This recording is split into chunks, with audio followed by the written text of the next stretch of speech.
happen. So this is the largest gathering of outlaws that we have ever seen in 140 years of Confederation. Let me tell you, we haven't made marijuana legal, but in the last 20 years, we've had legal medical marijuana. We've had legal industrial cannabis, hemp, which is a form of marijuana. We've got mass civil disobedience here, and why are we getting away with it? I mean, think of that. What if we were all kidding someone? Would 40,000 people acting violently be tolerated, be allowed to break the law, beating on people, walking down young streets? No. And you can always tell that most people don't believe marijuana ought to be a crime. First of all, no one called the police to have us arrested today.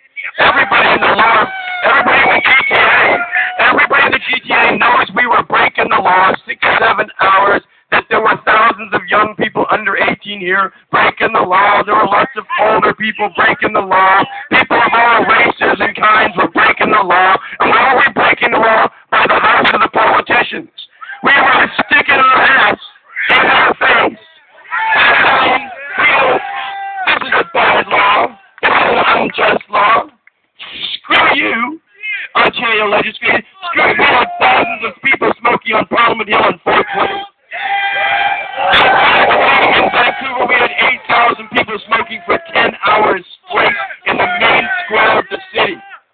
We have the power. We just don't realize it. There's no other group of people that could go and break the law. And I'm not even suggesting we're getting away with it. We are proving that the law is an ass.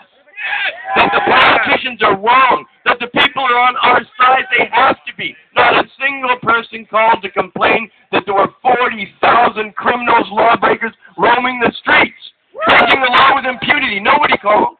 Because everybody knows. Everybody knows that marijuana is not only harmless, it's a freedom we should all have to put any kind of natural substance in our body on our own choosing. But consider that there still is a law after 2 million Canadians have had criminal records for possession, sale, or cultivation of pot. It's been going on for 40 years, and 2 million Canadians have criminal records for pot. They can't travel to the U.S. They can't get bonded. They can't get jobs in some areas. You know, if you get convicted of pot offense, you know, you can't go to a university in the United States. You might lose your children. You might have to forfeit your house and all your property. And for what? For something that everybody in the real world knows is okay. Doesn't hurt you. It's not people's business what you're putting in your body. You have a right to drugs. You have a right to marijuana. You have a right to be able to put drugs and marijuana and any substance you want in your body without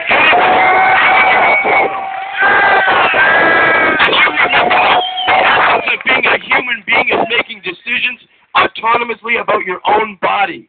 If you don't have the right to decide what to put in your own body, what to do with your own body, then you are not a free person. You're a slave who is given permission every now and then to make your own decisions. Are you a slave? No! You're not a slave. Are you a citizen in a free country? But you absolutely have to live like one. You have to be like this every day. Because here's the thing. Not only is it our right to smoke marijuana, to possess marijuana, to grow marijuana, but you are doing the best thing that you can possibly do to your body by taking in marijuana. Marijuana is without question the most utilitarian, beneficial, fantastic plant of anything on this earth. There is absolutely no other plant or substance that can be made into clothing, can be used as medicine, can be used for enlightenment, can be used for oils, plastics, solvents, paints. It just doesn't exist. It's the most incredible plant. But not only that, if you use it for medicine, you know, I meet crippled up, really badly mangled, injured people all the time who tell me that without cannabis, their life would be living hell. People with Crohn's disease, people with multiple sclerosis, people with epilepsy, people going into hospital for cancer, people who are all crippled up and in pain. You know, if you keep smoking marijuana, just a few puffs every day after age 52, you'll never get Alzheimer's disease ever. One of the leading causes of dementia and death in older people is Alzheimer's disease. There's not a single known case of anybody who smokes pot in their senior years getting Alzheimer's disease. Not a one. There's not a single case of anybody who's ever gotten lung cancer after smoking years and years and years of cannabis, like myself for 30 years, and many others who've been smoking 30, 35, 40 years. We don't get lung cancer, okay?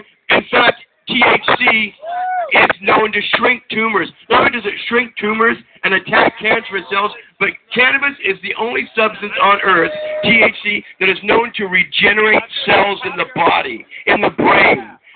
And not even just THC, but actual hemp oil squeezed from the seeds is one of the most powerful essential amino acids, omega-3 and 6 in it, and that's incredible brain food. So you're not just exercising your freedom, you're promoting the most valuable, beneficial plant on earth. And yet, we are the most persecuted people. So you have to ask yourself, well, how did this happen? How did something like this become illegal? Why are people down on us?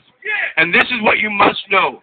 Marijuana was never made illegal because it was bad for you. It's not bad for you. Everybody knows that. That's not why it's made illegal. It's made illegal precisely because it is good for you.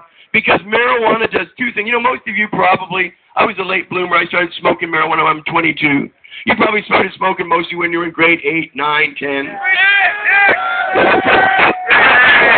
Grade 8 to 10 here. Right. And what happened when you went that first year? You realized that everything your parents told you was bullshit, everything your teacher told you was bullshit, everything the priest is telling you is bullshit, everything the policeman tells you is bullshit, and everything the politician tells you is nonsense. Marijuana takes that hypocrisy, that veil of hypocrisy that exists all throughout society, all those people who want unquestioning obedience to you, all the people who are taught to respect as authority figures. You realize that they're paper tigers. They wear no clothes. They don't have any power over us. They shouldn't be given power. And what the government fears the most are two groups of people, journalists and citizens that ask questions, because both people are in pursuit of the truth. And the government is all about lies, deception, and concealment and punishment. It's not about the truth. It's not about telling the people the way it really is. It's not about government for the people, by the people. It's government oppressing the people. It's government oppressing the people. And the only way we can keep the government in line if we continue to be free-thinking citizens. And that's what marijuana does. You know, when people who don't ever smoke pot ask me what it's like to get high, I say it adds a sixth sense to all your existing senses. Makes things taste better, makes things smell better, makes things sound good when you're listening to music. You're giving somebody a massage, feels a lot better. Everything is improved, the way you look at things. And additionally, you're elevated to a higher consciousness. You can empathize with others. You can get in the shoes of another person. You can feel how it is to be someone else. All of a sudden, you're willing to take a different point of view and consider a different point of view. Marijuana changes the whole way you think about existence and life, as well as making everything more exciting, more fun, more sensual, and more pleasurable. It makes you a better human being. It makes you a more free-thinking human being. And the government, they hate that.